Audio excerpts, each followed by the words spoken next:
everybody. Good morning. All right, let's try this end of the year press conference thing again, shall we? In my first days as Speaker, I outlined 4 things that I think we need to do to get our House back on track. Today, I want to provide you a brief update. First, we need to get the House working again as the founders intended it to work. So far, we've opened up the process. More amendments, more conference committees, more new members on conference committees. In 2016, we will make it our goal to pass all 12 appropriation bills through regular order. This hasn't been done since 1994, but it's how Congress ought to operate so that we can better protect the taxpayer dollars and make our place the true representative body that it is. Second, we need to find common ground without compromising our principles. So far, we've gotten some big things done doing that. Transportation, defense, education, customs, just in about 6 weeks. I feel good about where we are on both the spending and tax bills that are being discussed or being considered today and tomorrow as well. The spending bill has some big wins for the country, whether it's lifting the oil export ban, increasing military spending, or renewing health care for the 9/11 first responders.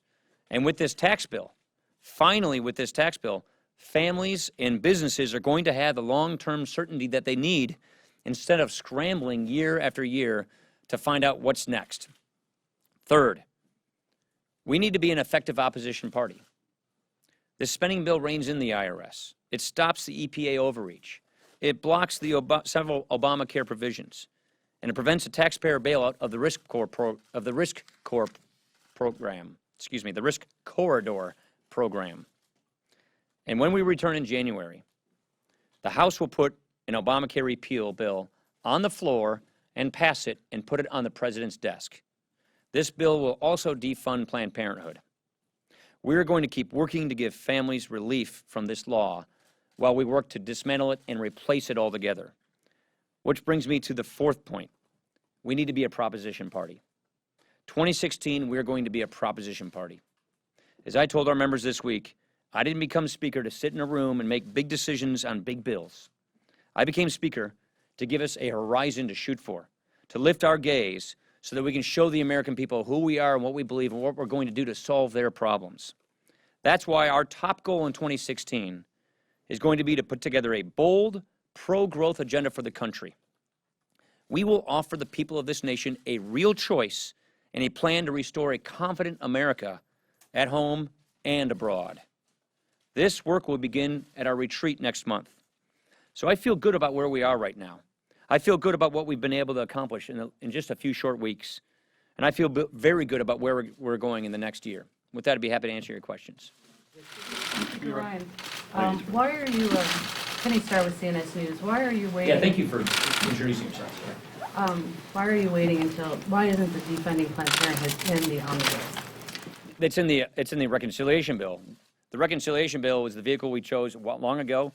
We could get that through the Senate. We knew we couldn't get it through the Senate in any other way. And we're going to bring it up and have it pass. I think we're going to do the first week we get back from after the new year. Speaker Ryan, there's some angst in your conference right now about this H-2B visas for foreign workers.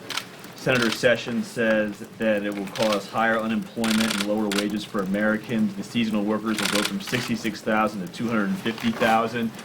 Judiciary put it in, but the buck stops with you. What do you say to your fellow members of the conference that are uncomfortable about this? I think these things kind of happen at the end with these bills.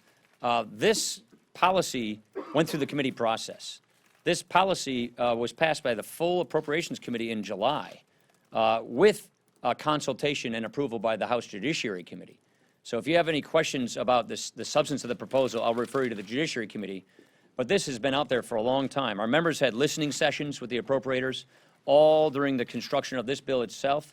Again, this passed in the House Judiciary Committee in July with the House. They passed the House Appropriations Committee in July with the House Judiciary Committee working with that committee. So if you get any questions, I'd refer you to those guys. The whole point of this, I want the committees driving the process. I want the committees writing the legislation, and that's what happened here. You'll still be okay, though, overall? I do. I think we're doing fine. Chad. You said yesterday that both these bills would pass with bipartisan and you say, there's this consternation at the very end here and back and forth. But are you convinced, are you pretty solid that this mix is right on both bills in particular? Yeah, I feel pretty good about where we are. like I say, you always find out when the vote comes. Let me say this. You know I don't like this process, right? I mean, you know that we inherited a process, a cake that was pretty much more than half-baked.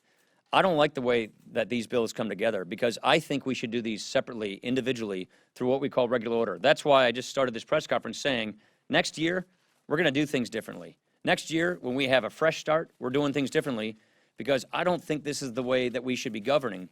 But we are where we are, and we have a bipartisan compromise where, by the way, I think we've got some good wins. And look, Democrats won some things too. That's the nature of bipartisan compromises. And so the way I look at this is we have made the best of the situation we have. There are some really good wins in here for the American people. There are very good wins in here for the economy, for job creators, for taxpayers. There are some important developments in here that will help us build a confident America. But as Congress works in the new year, I want to make sure that we get back to what is called regular order so that we have a system that operates like the founders intended. And I feel very good that we're getting off on that good start next year. Yeah. Mr. Speaker, Erica Warner with AP. Excuse me. You've made clear that your 2016 agenda does not depend on the president signing what you put forth. Right. Do you need the president next year? And can you talk a little bit about? Do I need the president next year? Do you really want me to answer that? No, just kidding. Look, we disagree just profoundly with the president on so many issues. And we will oppose his agenda where we disagree, and that's on a lot of things, and I think we've shown that. But we feel, because we think the country is headed in the wrong direction, because the president's policies have now been in place for 7 years, it's not working. Look at poverty, look at wages, look at the economy, look at foreign policy, look at the military, look at regulations. This isn't what a confident America looks like. So we owe the country a better agenda, a better way forward. We owe the country a fresh approach, a new plan, and that's what we're going to do. And so, no, it doesn't require the president. We don't agree with the president. This is why we are going to roll out our own pro-growth agenda, which will stand in stark contrast to the agenda that's been pushed through here in the last 7 years. Jonathan. Jonathan Nicholson from Bloomberg. On that issue of the agenda for next year, you've talked about trying to do an ACA replacement and tax reform. And I was curious, you said you don't think those would actually be signed, of course. Correct. Do you think that you'll have actual scorable legislation on those two issues? And B, is there any attempt to try and do some smaller stuff on smaller issues where there might be common ground that you've expressed, like, say, expedited rescission? I think they're both, so on all issues, other than, I think budget process reform, they're like biennial, for example. I think there's a chance where we might have some bipartisan consensus. We've got to do two things next year. We have to walk and chew gum at the same time. We have to look for common ground to advance the common good where we think we can find good things to do together. And we've done that just this year. Transportation is a good one. Education's another one. What we're passing this week. So we got to continue to find common ground. But we also have to offer the country a clear choice. We have to put alternatives out there. And so are we ever going to have a law repealing Obamacare signed in law by a president named Obama? I kind of doubt that. That is why we're going to put out our own alternatives. And I can't tell you what the score is going to be in all of this, because this is going to be a decentralized system. Our members are going to participate from the bottom up organically in assembling this agenda. So what I want to see happen in 2016 is everybody who ran for Congress and came to the Republican conference has an equal say-so in how we're going to assemble this agenda and take our case to the American people, because we think that's the choice they deserve. Will be legislation? I'm not saying either. Yes.